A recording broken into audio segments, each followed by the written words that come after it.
introduce them, and then I'm gonna go into overview of like how they optimized it to generate the proofs quicker and to save some cost of the gas storage.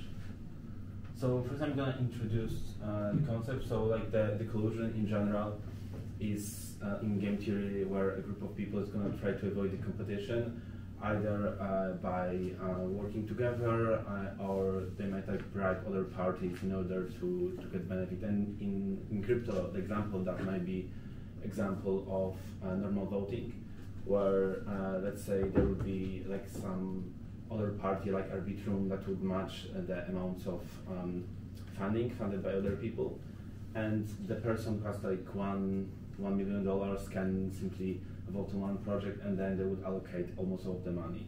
So that's why there are other examples of voting that are being used. For example, quadratic voting, where it more matters like the amount of people that are voting on the certain like options in the voting, instead of just amount of money.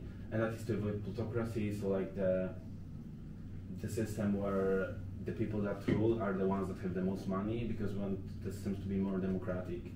And the reason why we want to have privacy is to avoid collusion, but we also at the same time need to make sure that we're still being Sybil resistant. Yeah, so in the MACI we have two different roles. So the coordinator is the person who is creating the pools where people can vote. And then the voter is any person who has registered according to the rules of a certain pool, and they can vote on these pools. That's pretty simple. Yeah, and then pool life cycle. So firstly, the pool is going to be open. When it's open, immediately anyone can vote on these issues. Then it's going to be closed when the time passes. During the lifetime, the time when of the voting cannot be changed by anyone. And in the end, the coordinator has to close the pool, and they have to then create the proofs, and they have to submit the proofs on chain. Yeah, so firstly the user has to sign up, so they generate the keeper, and that keeper is different from like usual keeper that would be in like MetaMask or something.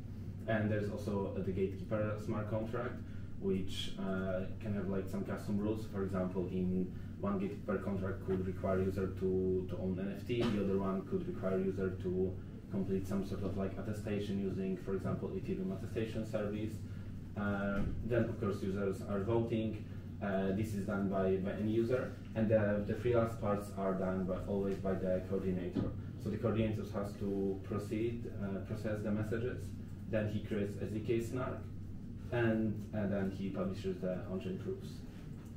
Oh, and the trust assumptions that have to be mentioned is that of course the trusted setup has to be done correctly, as for any ZK snarks, and the coordinator can decrypt the votes, or can halt around by simply refusing to create the ZK proofs and publish the proofs on chain. Wait, why is it trusted setup used? Oh, just a trust assumption. So like if the setup is done incorrectly, then you cannot trust the proofs that are being created. Okay. Or with the trusted setup, the coordinator cannot decrypt the votes, right? No, so the coordinator, I'm gonna explain that later, he can decrypt the votes. Yes, that's the problem. So there's like the shared key between the voter and the coordinator, and that's like one of the cons of this system, that he can decrypt the votes, and he can theoretically publish them, but nobody else can decrypt the votes. And so I haven't included this one, but okay, he can decrypt the votes, and he can halt around by simply refusing to publish it, but he cannot, let's say, publish votes that are false or something. Mm-hmm. So it's like censorship resistant in a way. Mm-hmm. Oh yes, okay, so there are like three circuits. The third one is not important because it's optional.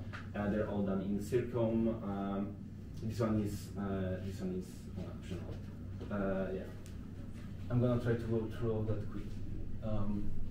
Yeah, okay, so that's one. Yeah, okay, that's example I took from their documentation, which involves, I think, quadratic voting, because it can be used either for the normal voting or for the quadratic voting. Okay, yeah.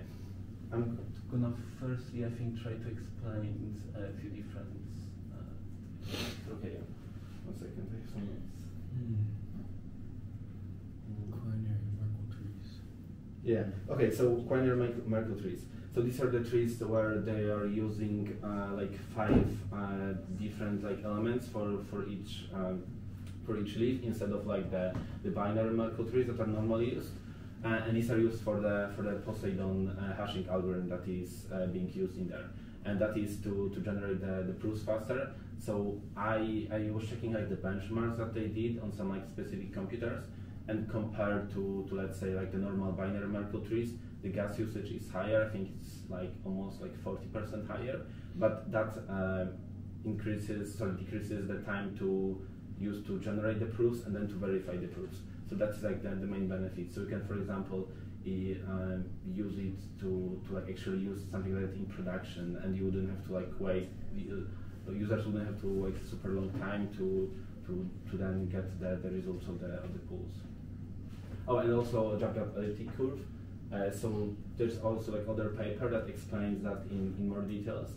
But from what I understood from it, it was mostly used in comparison to other algorithms, which were called, the BNS fields, just to be more efficient again and to optimize it.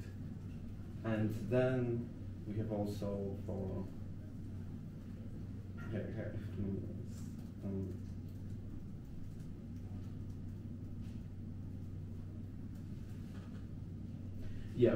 and for the message signing. So the way it works is that the user firstly is gonna, and he's gonna register. He's gonna create the public key. It's gonna be like 0xABC, something like that, and that is different from his like normal public key that is being used to like send transactions or interact with the blockchain normally. So if you, let's say, register with this address, we have this one user, and then you have the other user that would register, it would be something like that.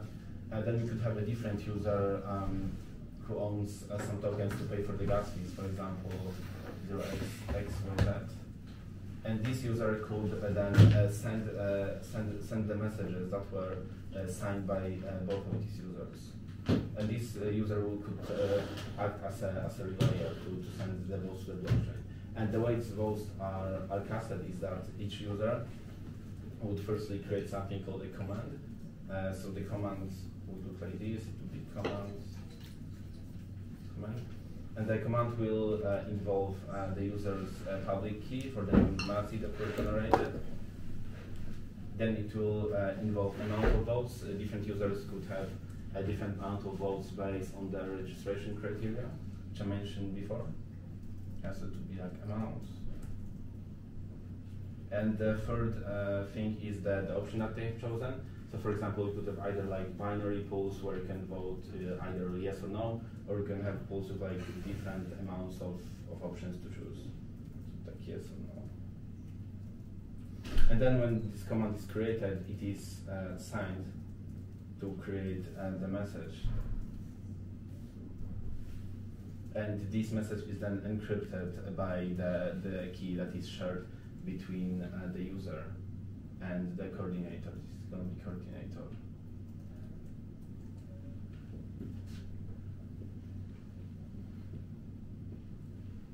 And this key should be known only to the coordinator and to the user, because if it's shared publicly, then anyone could decrypt the message.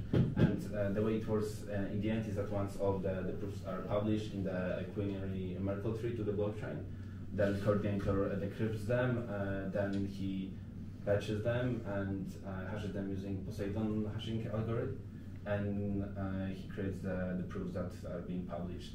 And I think these proofs contain only like partial information about it. I'm not sure if I have it in here.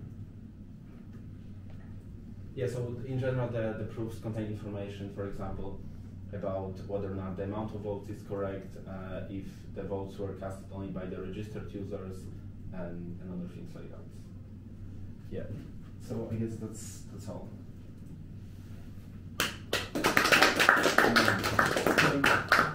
The last one, what is this?